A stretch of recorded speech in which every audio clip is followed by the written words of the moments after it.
Alors nous sommes lundi, on est le 28 Nissan et nous sommes arrivés d'Av Sadir Bet de Bava Batra Sadir Bet. On reprend donc la Mishnah. Hamocher perot la havero uzra'an velo samhu. Wafelo zera pishtan eno haya beharayutan. On a dit donc, la Mishnah dit que celui qui vend des fruits à son prochain et donc il lui a vendu des fruits, et l'autre, au lieu de les manger, il les a semés, il les a plantés. Mais l'autre samhou, c'était pas des choses à planter, c'était pour consommer. Mais lui, il savait pas. Et même si c'est des graines de lin, que normalement c'est censé être pour planter et ne pas pour manger, comme des fois il y a des gens qui mangent, et le vendeur n'est pas responsable. Il lui dit, tu n'as pas dit que c'est pour planter. Moi, je t'ai vendu pour manger. Donc, il n'y a pas de possibilité de se rétracter. Rabban Shimon Gamliel Omer, Zer'one Ginna She'enan Ne'echalin Haya Beharayutan.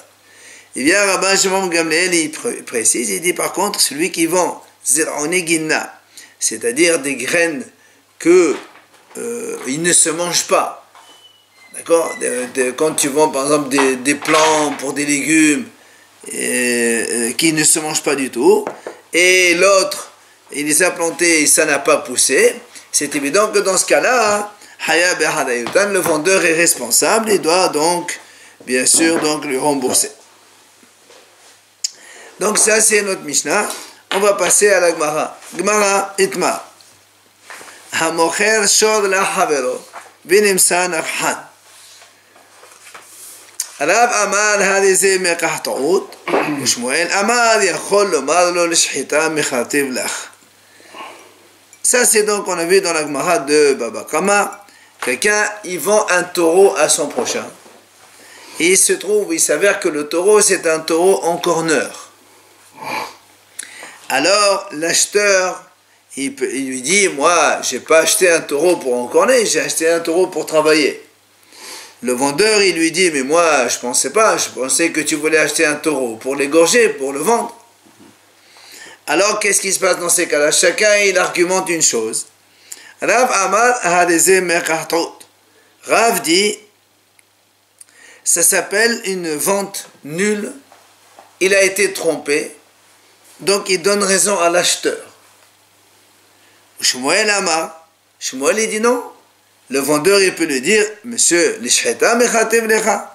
moi je te l'ai vendu je pensais que tu allais l'égorger. Je ne savais pas que tu allais prendre un taureau pour travailler dans les champs. Enfin, pour labourer, etc. Donc, Mahlok Rav Shmuel. Et là-bas, la Gemara, elle dit, mais je ne comprends pas, quel est le souci? On n'a qu'à voir. C'est quoi cette Mahlok dans Rav Shmuel? On n'a qu'à voir quel est le statut de l'acheteur. Et Gavra des Avin l'Enersata. Et les Radia. La dit, mais c'est simple. Si c'est un paysan qui achète un taureau, on sait très bien que le paysan il achète pour travailler la terre. Et si c'est comment on appelle ça, un chevillard qui achète un taureau, on sait très bien que le chevillard c'est pour égorger. Alors quel est le problème ici? Est-ce pour autant qu'on est obligé de savoir quel est le statut social de l'acheteur?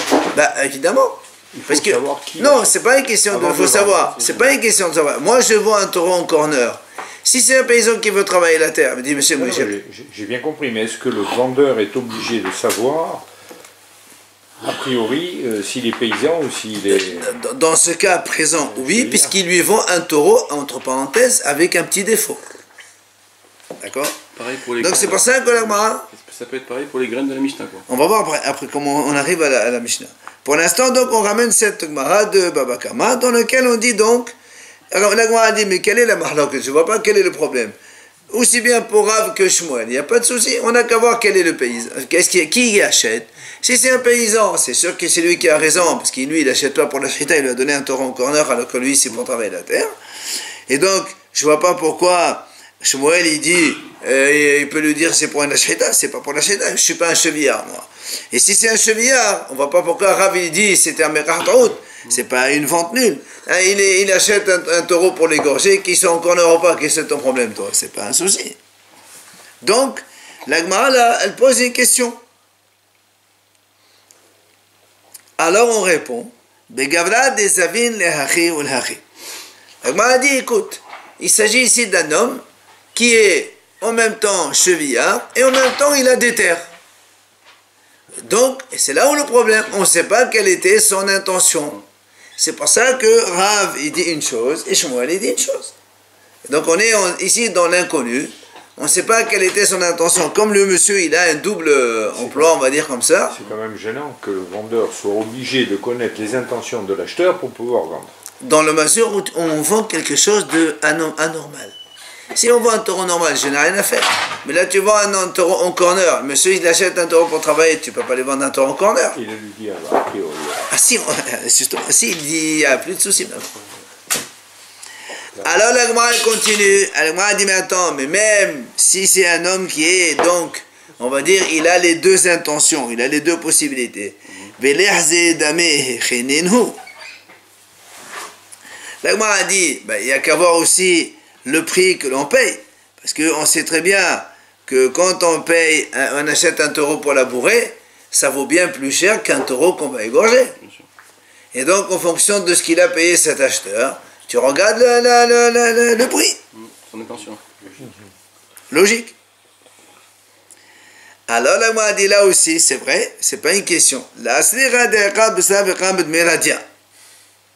Gemara dit, le problème ici c'est quoi? C'est qu'en fait, la viande, elle a augmenté de prix, au point que la taureau qu'on achète pour égorger, il a le même prix qu'un taureau pour travailler. Et donc on est encore dans l'inconnu. C'est pour ça que Rav Shmuel, il discute. Alors la Gemara dit, je comprends pas. Maintenant, si c'est le même prix, et quel est ton problème? Pourquoi Rav a dit c'est une vente annulée? De toute façon, tu l'as acheté pour 10 000, par exemple. Et aussi bien le taureau à égorger ou le taureau à travailler, c'est le même prix. Pourquoi tu vas annuler la vente? Tu n'as rien perdu. Tu veux un truc pour labourer, il faut qu'il soit en bonne santé pour à long terme. Très bien, t'as qu'à vendre celui-là, et puis tu achètes un autre, puisque c'est le même prix. Finalement, on arrive à une solution pareille. C'est pas ça que m'a dit, mais qu'est-ce quel est ton problème ici? Alors là, m'a dit, le problème, c'est-à-dire quoi? C'est la fatigue, l'embêtement, voilà, c'est ça en fait. Ravi dit comme ça, c'est la vente, elle est nulle. Pourquoi? Imagine, moi, je veux ça pour labourer. Tu me donnes un taureau en corner. Tu vas me dire, c'est le même prix, c'est vrai. Donc, qu'est-ce qu'il faut que je fasse? Je vais me débrouiller pour aller vendre ce taureau, pour aller acheter un autre. Moi, j'ai pas envie de me fatiguer. Alors, Rav a dit, écoute, monsieur, c'est une vente nulle. Il lui rembourse et il achète un autre. Shmuel dit, non, c'est pas une grosse fatigue. Ça peut être l'un ou l'autre. Ça s'appelle pas... Mais ça annule pas une vente. Donc, cette petite fatigue, ça n'annule pas une vente. C'est pour ça que, donc, il y a mahlok dans Rav et Shmuel. Viens, la Gemara continue à poser une question. Hechidami, la Gemara dit, selon Rav qui a dit que la vente est nulle, ça veut dire quoi? Donc l'acheteur, il veut se faire rembourser, oui ou non? Donc il a payé le taureau, maintenant il veut, monsieur, tu me donnes un taureau en corner, moi j'ai envie de travailler, tu me rembourses le prix du taureau. Alors la Gemara dit, je comprends pas. Et dit les calés, quel est le cas? Est-ce que le vendeur, il a encore de l'argent pour rembourser ou pas? Maintenant, toi, tu as acheté un taureau. Tu as payé 10 000. Tu rentres chez toi à la maison, tu trouves que c'est un taureau en corner. Tu reviens chez le vendeur. Monsieur, tu m'as fait une... J'annule la vente. Très bien. Rembourse. On m'a dit, si maintenant, il n'a plus l'argent. Imagine que l'autre, il n'a plus l'argent. Il a acheté autre chose. Je ne sais pas ce qu'il a fait avec. Et il dit, les calés, c'est le même. S'il n'a pas d'argent, qu'est-ce que tu veux? Tu vas annuler la vente, il n'y a pas d'argent, qu'est-ce que tu veux? Alors les Akiv, tu auras besoin de... Garde le taureau au moins, qui vaut le prix que tu as payé déjà.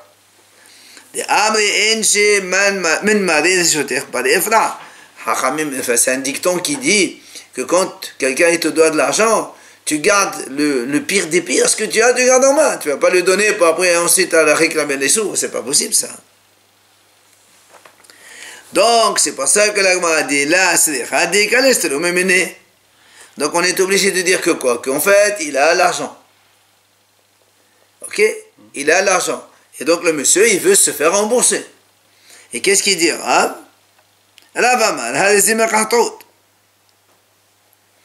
Alors quel est le problème? Pourquoi alors? Donc, si on revient donc à la conclusion finale, c'est un monsieur qui, donc, il a un double, disons, il peut faire les deux, chevillard plus paysan. Et le prix des taureaux, c'est le même. C'est quoi le problème? On a dit c'est la fatigue. Selon Rav,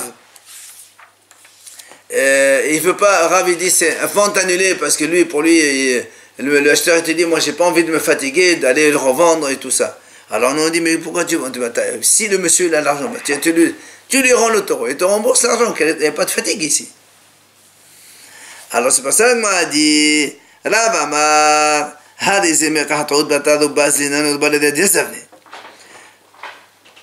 ושמואל אמר לך כי הזנה בת ערובה באסורה בממונה לה.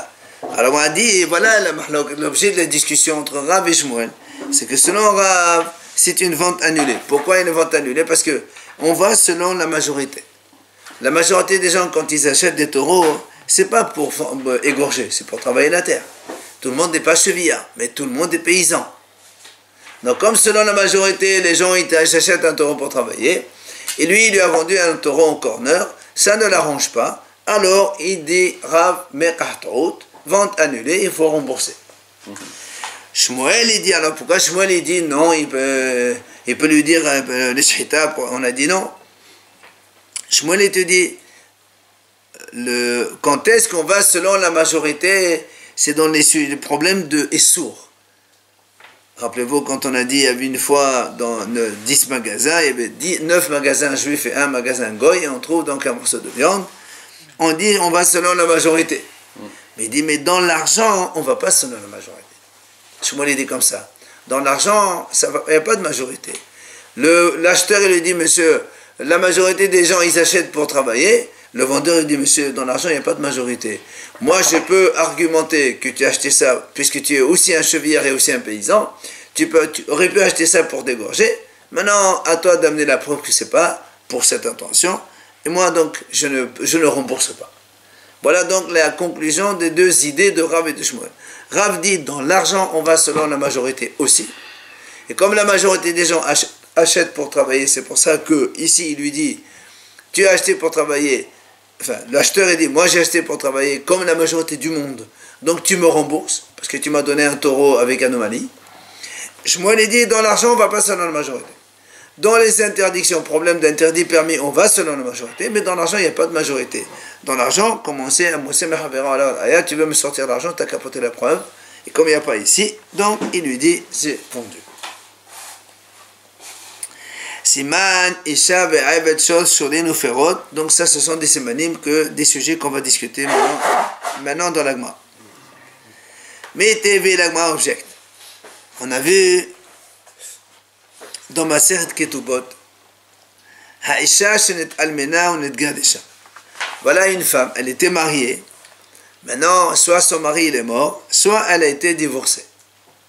Et comme vous le savez tous, après donc la mort du mari ou un divorce, de façon générale, donc la femme, elle réclame la ktuba, c'est-à-dire l'indemnisation qui est marquée dans la ktuba. La femme, elle dit, Betula neseti. Imaginons que le mari l'a divorcé, okay, ou qu'il soit mort et que les orphelins ils viennent réclamer. Elle dit, voilà, j'ai été mariée jeune fille.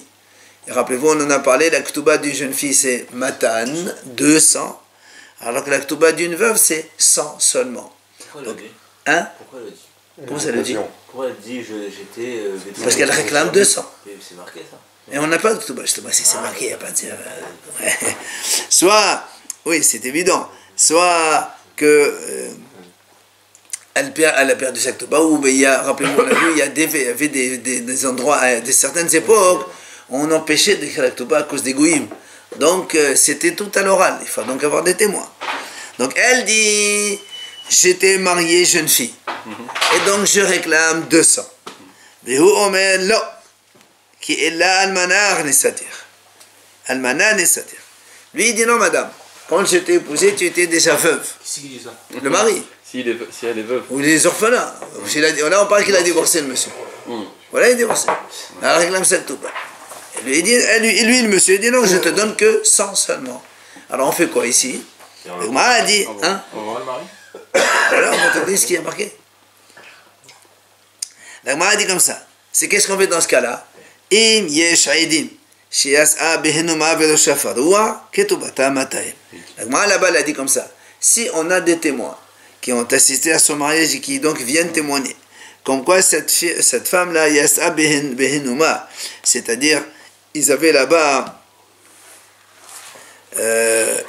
quand ils mariaient les jeunes filles, oui, quand ils mariaient les jeunes filles, elles sortaient avec visage couvert, avec tout un truc. Il y avait un procédé, voilà, cérémonial différent d'une fille jeune ou pas.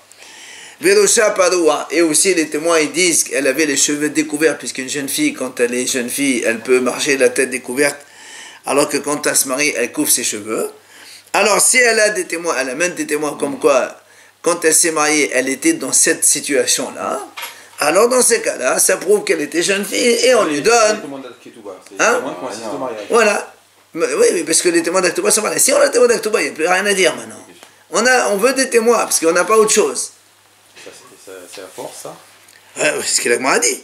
Et Mieshaidim, si tu as deux témoins comme quoi elle est sortie donc de la manière que les jeunes filles sortent, et qu'elle avait les cheveux découverts et qu'elle avait un habit particulier, des choses particulières, alors on lui donne. Alors, donc ça c'est l'Agmara. Maintenant, nous ici, on déduit de ça. L'Agmara dit. Donc tu vois bien, qu'est-ce qu'on a dit? Tama ade kaidim. C'est seulement parce qu'il y a des témoins qu'on lui donne 200. Mais, ha le kaidim, s'il n'y a pas de témoins, qu'est-ce qu'on fait? On lui donne 100. Alors l'Agmara dit, pourquoi? On a dit, mais pourtant, si on fait comme Rav il dit, on va selon la majorité dans l'argent. Or, la majorité des femmes, quand elles se marient, c'est des jeunes filles, c'est pas des veuves et des divorcés. Alors pourquoi on va pas selon la majorité? Donc c'est une question contre Rav. On va comme Shmuel du coup. Voilà, pour l'instant, attends. Question contre Rav. Rav il dit, dans l'argent, on va selon la majorité. Mais là aussi, il faut aller dans l'argent, selon la majorité. Pourquoi tu as besoin de chercher? C'est la même catégorie d'argent. Argent commerce, argent... Argent. On ne parle pas d'interdiction, on parle d'argent. Payer, indemniser quelqu'un. Donc, question contre Rav. Amar Ravina, il vient, Ravina, il nous répond. Il dit, il n'y a pas de question. Tu sais pourquoi? Mais Choum, des kalémema, parce qu'il y a à dire. Ici, c'est pas la même chose. Pourquoi? Il dit, c'est vrai. Rov nashim betulot nesaot. Tu as raison, la majorité des femmes, elles se marient quand elles sont jeunes filles. D'accord? Omerut almanot. Mais il y a une minorité de femmes qui se marient quand elles sont veuves. Il y a une minorité, ça, c'est un fait.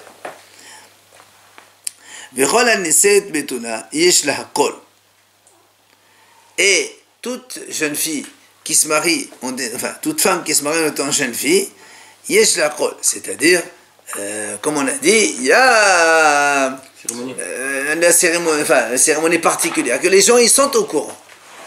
Or, comme celle-là, et celle-là, comme il n'y a pas de témoins comme quoi elle avait ce cérémonial particulier, donc du coup, si vous voulez, on a une majorité plus une minorité. Donc la majorité l'emporte. Mais d'un autre côté, on a aussi quelque chose qui est contre cette majorité. C'est que la fille, elle n'a pas de témoin comme quoi elle est sortie avec toute la fanfare, le cérémonial d'une jeune fille. Donc ça équilibre. C'est pour ça qu'on est dans un safek. Et c'est pour ça que Rav a dit, on va selon la majorité. Pardon, c'est pour ça qu'ici il n'y a pas de majorité et il nous faut des témoins. D'accord? Donc Rav il te répond. Il dit, moi je vais toujours selon la majorité dans l'argent, mais ici il n'y a plus de majorité. Parce que la majorité, elle est équilibrée par un manque de renseignements concernant donc, le cérémonial de la femme. Mais bon, mais ce qui va au-dessus quand même, c'est les témoins. Sans parler de cette notion de majorité-minorité, les témoins, ça prévaut quand même. Justement, mais là où on parle de cas, il n'y a pas de témoins. S'il y a des témoins, on a dit, et c'est pour ça qu'on a dit, s'il y a des témoins, on lui donne. Mais s'il n'y a pas de témoins... Mais sans parler de cette question majorité-minorité, si on met de côté ce paramètre-là, le fait d'avoir des témoins ou de ne pas avoir des témoins, c'est ça qui prévaut. Absolument, merci. Heureusement, s'il y a des témoins, c'est le plus important.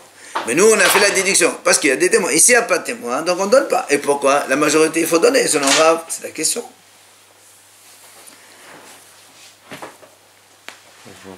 Alors, le m'a dit, alors, on m'a dit comme ça,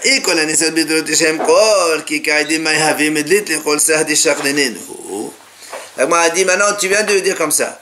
Toutes les femmes jeunes, quand elles se marient, il y a kol. Il y a ce bruit, ces rumeurs comme quoi elles se marient quand elles sont jeunes filles. Alors, dans ces cas-là, même s'il y a des témoins, qu'est-ce que ça change? Puisqu'il y a kol, le fait qu'il y a on va dire la grande fête, quoi, qui accompagne le mariage d'une jeune fille. Mais de l'être, ça change quoi qu'il y a des témoins? Puisque nous, toi tu me dis, s'il y a des témoins, mais on n'a pas besoin, puisque si on te dit, oui, elle s'est mariée avec un grand processus, c'est bon. Mais de l'être, ça, des charleneno. S'il n'y a pas parce que nous on a dit, s'il y a des témoins, on m'a dit, attends, imaginons qu'on n'a pas, il n'y a pas eu ce rôle, cette grande fête autour de elle. Mais même s'il y a des témoins, ça ne sert à rien, puisque tu viens de me dire maintenant que le fait qu'il y a le cérémonial autour de la fête, du mariage, c'est un point important. Alors si on te dit qu'il n'y a pas de témoins de cela, même s'il y a des témoins, donc ça va être des faux témoins, puisqu'il n'y a pas ça. Alors quoi, ils servent les témoins? C'est pour ça qu'on m'a dit, en fait, parce qu'au début, il a dit, toutes les femmes qui se marient. Il dit, non, c'est pas toutes les femmes. La majorité des filles qui se marient, elles sont comme ça. Et ici, il n'y a pas, comme il n'y a pas eu ce témoignage. Alors, comme on a dit, la majorité, elle est fausse, donc elle est équilibrée par le manque de renseignements. Et donc, c'est pour ça qu'on exige des témoins. C'est pour ça que Rav répond, donc il n'y a pas de problème. Des témoins qui ont vu la cérémonie, alors. Oui, c'est pas le. Voilà, c'est des témoins, exactement, d'un grand bruit autour. Tashima Lagman rend donc une deuxième question. Cette fois-ci contre Shmuel. Quelqu'un, il vend un esclave à son prochain. Il vend un esclave. Il se trouve que il se trouve que le voleur, l'esclave, c'est un voleur. Un voleur, il vole. C'est ça l'origine. Hein? C'est ça l'origine de l'esclave. Non. Là, quand on vend un esclave, on vend un esclave goy, pas un esclave juif. Ça se vend pas un esclave. C'est parce que là, quelqu'un, il vend un autre, c'est qu'un esclave goy. L'esclave juif, c'est le bédine qui le vend. Ça n'a rien à voir. On est dans un esclave goy. Donc, il est voleur. Soit il vole il de a poussé l'argent. des ailes, non? Hein? Il a pas poussé des ailes. Non. Donc, il vole. Ou bien c'est un esclave qui joue les cartes, tout ça.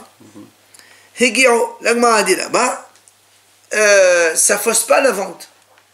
On te vend un esclave et tu te rends compte que c'est un voleur. On t'a dit, oh, tu sais, c'est un gros voleur celui-là. Ben voilà, tu le gardes. Par contre, l'estime mezouyan ou mortab la malchout, si maintenant, quand il a acheté l'esclave, il entend que cet esclave c'est un brigand armé, c'est-à-dire c'est un criminel, quoi. Ou encore, Murtab la Malchout, il a été déjà condamné par le roi et donc on le cherche pour le tuer. Alors là, dans ces cas-là, il lui rend l'esclave. Il dit, monsieur, garde ton truc, rends-moi mon argent, je ne suis pas d'accord. Alors là, elle revient sur la première idée. Richard, quand on a dit, j'achète un voleur, je me rends compte que j'achète un esclave, je me rends compte que c'est un voleur, tu m'as dit, c'est bon, l'affaire elle est conclue. Pourquoi je ne peux pas annuler la vente? Pourquoi?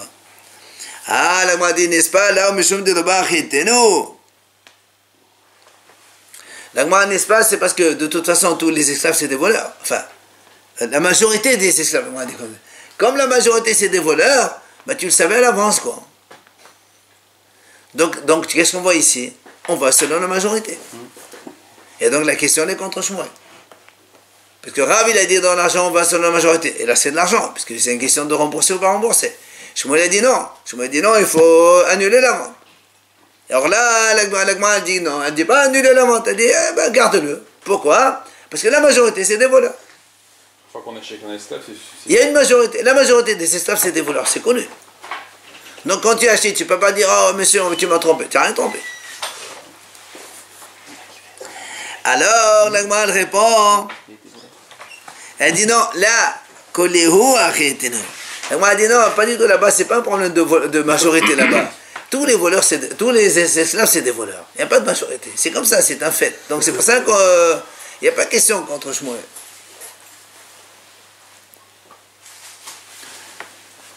Tachema, la Gemara donc elle pose une autre question cette fois. Ça, on a vu donc ce cas-là plusieurs fois. Imaginons, il y a un taureau, il encorne une vache. La vache, elle était porteuse, c'est-à-dire elle avait un bébé dans le ventre. Et on n'a pas vu la scène. Et quand on arrive, on voit la vache qui est morte, et le bébé, le veau, il est aussi mort, dehors, mort. Donc le bébé est mort à côté d'elle, de la vache. Le problème est,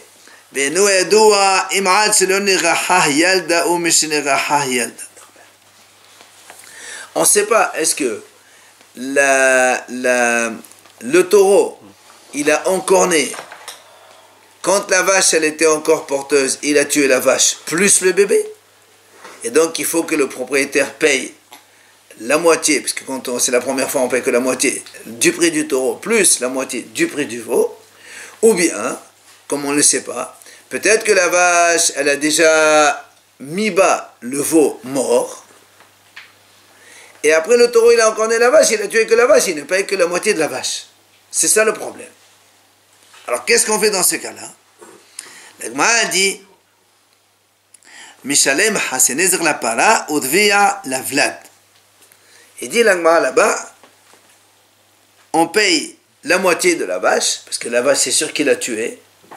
Et comme pour le veau, on a un safek, soit c'est lui qui l'a tué le taureau, soit c'est pas lui qui l'a tué, on divise la moitié par la moitié. Et le quart du bébé, c'est tout. Donc ça, c'est selon son cours, rappelez-vous, on a vu ça d'abord. Son cours, il dit quand il y a un maman et safek, on partage moitié-moitié les torts. Ça, c'est ce que la Gemara a dit. Maintenant, la Gemara pose une question ici chez nous. Ve'amai, lima alecha hado padot, ve'do padot betabot ve'yondot. Ve'avadei Muhammad nighaim, pila. La Gemara a dit, attends, là aussi, selon Rav, on a dit dans l'argent, on va selon la majorité. Ben, là aussi, on devrait faire la même chose. C'est-à-dire, la majorité des vaches, elles deviennent enceintes, hein, et après elles accouchent un bébé normal. Qu'est-ce que tu veux me dire? Peut-être que le bébé qu'elle a accouché, il était mort déjà. Pourquoi tu dis ça? La majorité des vaches, quand elles mettent bas le bébé il est vivant. Alors, il faut payer moitié-moitié. Selon Rav, c'est ce qu'il faut faire. Or, dans l'Agma, on n'a pas dit ça, donc c'est contre Rav. D'accord?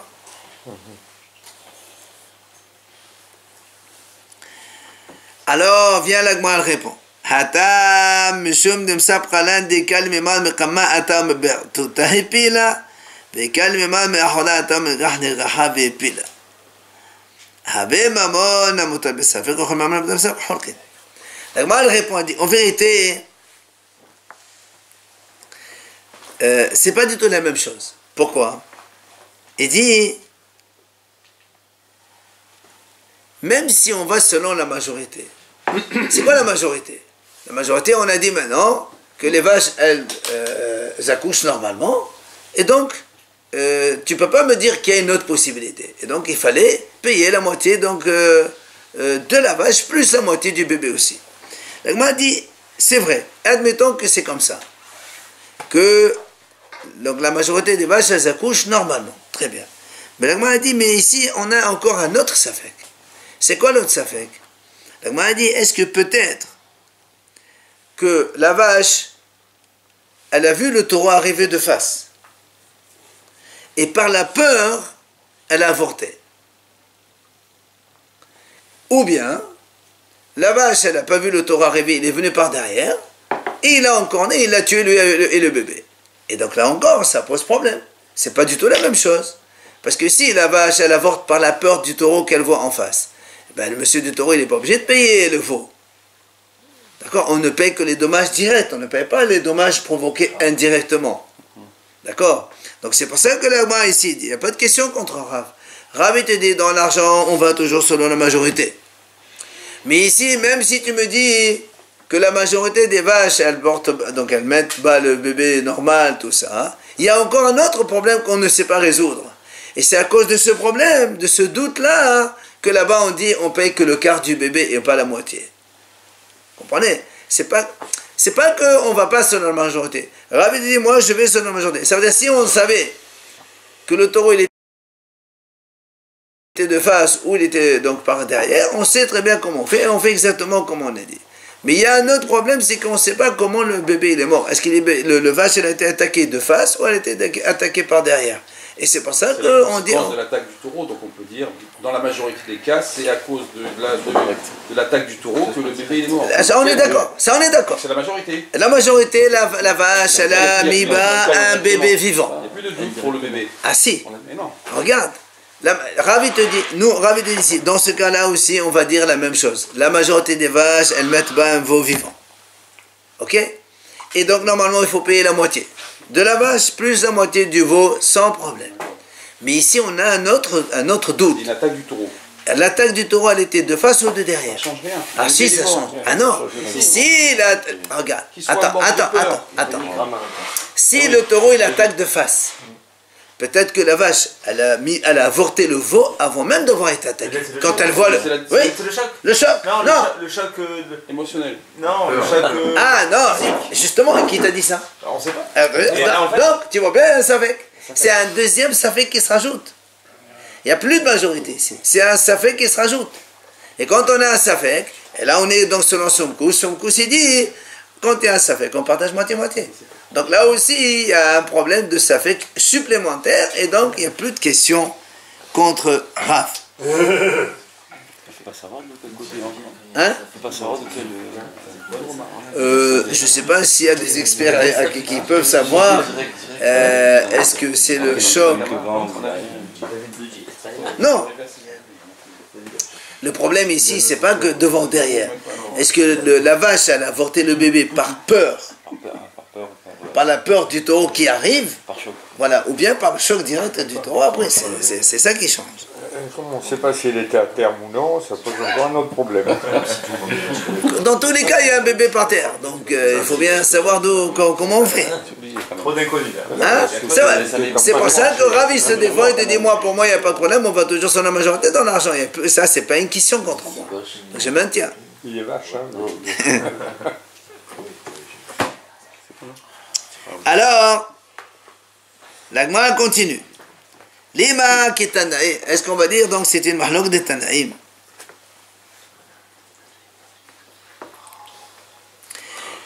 Alors la Gemara dit comme ça. C'est marqué Shor Shehaya Ro'e. Venimtsa Shod Hadour Betsedo.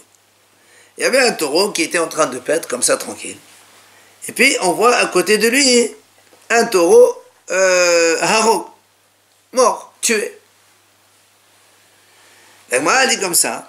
אף על פי שזה מנוגח וזה מועד ליגח, זה מנושך וזה מועד לישוך, אין אומרים בידוע שזין רחו וזין שחו. La Gemara dit comme ça. Donc on a un taureau tranquille qui marche, et puis d'un coup tu vois un taureau à côté de lui tué, mort. On m'a dit comme ça, même si on sait que le taureau qui marche, c'est un taureau en corner qui a déjà encorné 3 fois. Il a déjà tué 3 taureaux avant celui-là. Et donc, et ce taureau, effectivement, qui est mort à côté, il est encorné. Il y a la trace de l'encornement. Bien. Ou encore, il dit, ou bien on sait que ce taureau qui marche, c'est un taureau qui est nosher, il est mort. D'accord? Et celui-là, il y a la trace de morsure. D'accord? Donc on a presque, on va dire comme ça, de l'évidence. Alors, En Omrim, la Gemara dit là-bas, on ne dit pas, c'est sûr, celui-là, il a égorgé et encorné, ou bien c'est sûr que c'est lui qui l'a mordu. On ne dit pas ça. C'est possible. C'est possible, mais on ne dit pas c'est sûr.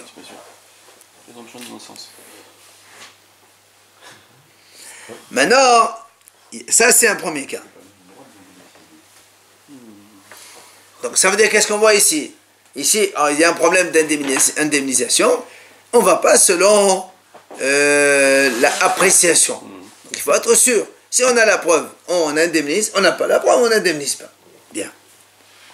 Maintenant, la Gemara dit, Rabbi Aha Omer, Gamal ha'ochel ben ha'gimalim, ונמצא גמל הדור, בסדו בידו שזה הדרכו. Maintenant, la Gemara dit comme ça, un autre cas, un chameau, ha'ochel ben ha'gimalim. On va appeler ça un chameau fou. C'est-à-dire un chameau contenu avec les autres, il s'excite. Voilà, exactement, il s'excite. Et on voit un chameau à côté de lui qui est mort, qui est tué. Alors il dit comme ça, Biadoua, c'est Adago. Là on dit, c'est sûr que c'est lui qui l'a tué. C'est bizarre parce que pour le taureau. Justement, c'est ça le problème.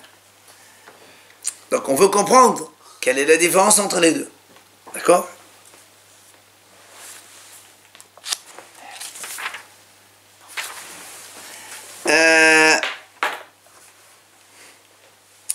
Bon, on a juste un petit mot avant de... On laissera pour demain.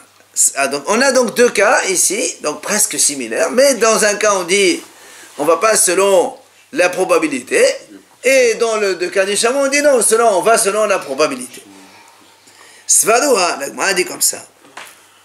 Les Chachamim pensent c'est-à-dire quand il y a un cas de majorité ou quand il y a un cas de, on va dire hazaka, c'est-à-dire une forte probabilité, ok, c'est la même chose. Alors la Gemara dit dans ces cas-là, alors est-ce qu'on va dire comme Rav il a dit on va selon la majorité dans l'argent.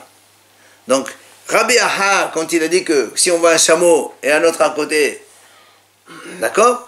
Donc lui, il va selon la probabilité, puisque c'est un chameau qui est connu en tant que comme ça, c'est sûr que c'est lui. Alors donc Rav qui dit, dans l'argent, on va selon la majorité, il est comme Rabbi Aha, dans la Hazaka aussi, probabilité, c'est lui qui l'a fait. Alors que Shmuel de Amar, qui est un Akama, mais Shmuel il dit non, dans l'argent on va pas selon la majorité. Alors donc Shmuel il pense comme le premier avis, que là aussi quand il y a le taureau avec à côté le taureau mort, et que lui c'est un non-corner ou un mort, qui est celui qui est mort, d'accord, on ne dit pas que c'est lui qui l'a fait, donc ça c'est l'avis de Shmuel.